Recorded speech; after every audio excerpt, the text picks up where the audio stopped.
Hi, I'm David McEachern, and I'm a barbershopper. Been a barbershopper a long time, over 40 years, and I sing bass. Musically also, I do musical theater, also played folk and bluegrass years ago in a band, and I love the arts. It's terrific. Yeah, a lot of coaching now, men and women and mixed groups. Got a call from Mr. Cerutti. Joe called myself and Steve Armstrong and said, hey, I want to talk to you about a concept.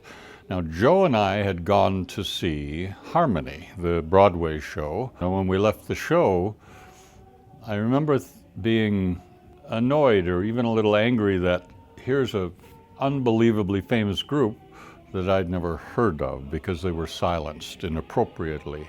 It's a story that really needs to be told.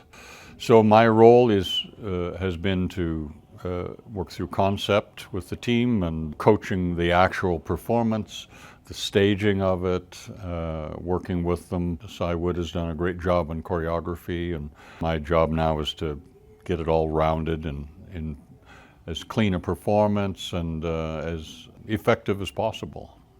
Coaching from the inside out, meaning having the performer be affected emotionally and then expressing that through the music, versus teaching them to look a certain way, which is coaching from the outside in, pasting on a smile or I'm not a fan of that particularly. The drive for authenticity is always what you want. And my objective is always to turn the song singer into the songwriter, as if they wrote the song and it's inside of them that deeply.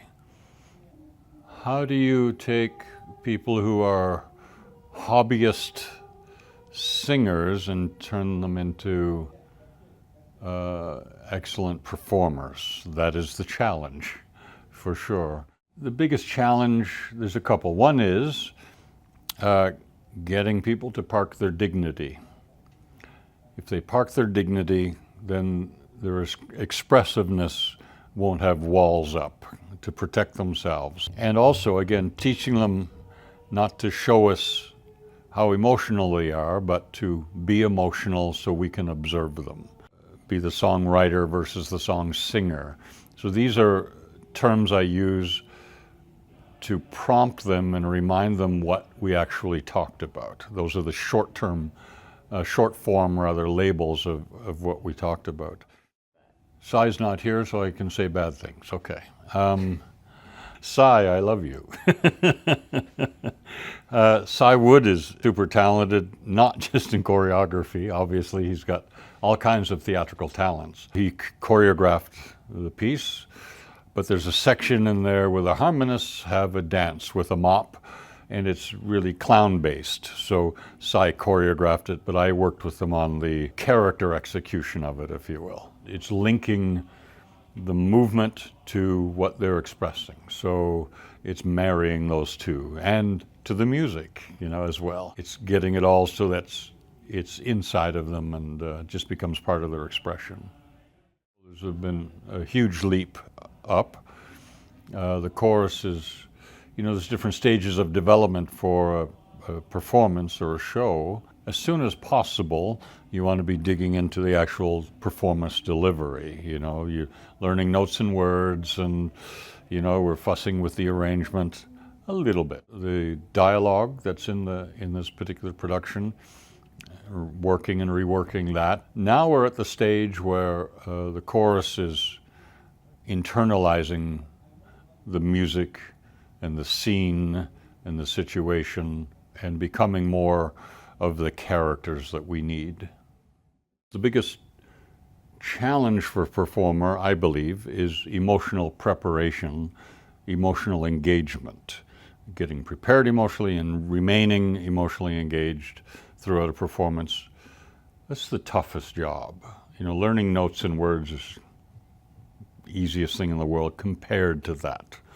The most important trait for a performer, I believe, is to have courage. Courage to put your dignity aside so you can be vulnerable and open, authentic. Those are the two biggest things for a performer to focus on, And with that, You become more authentic, more honest, more generous.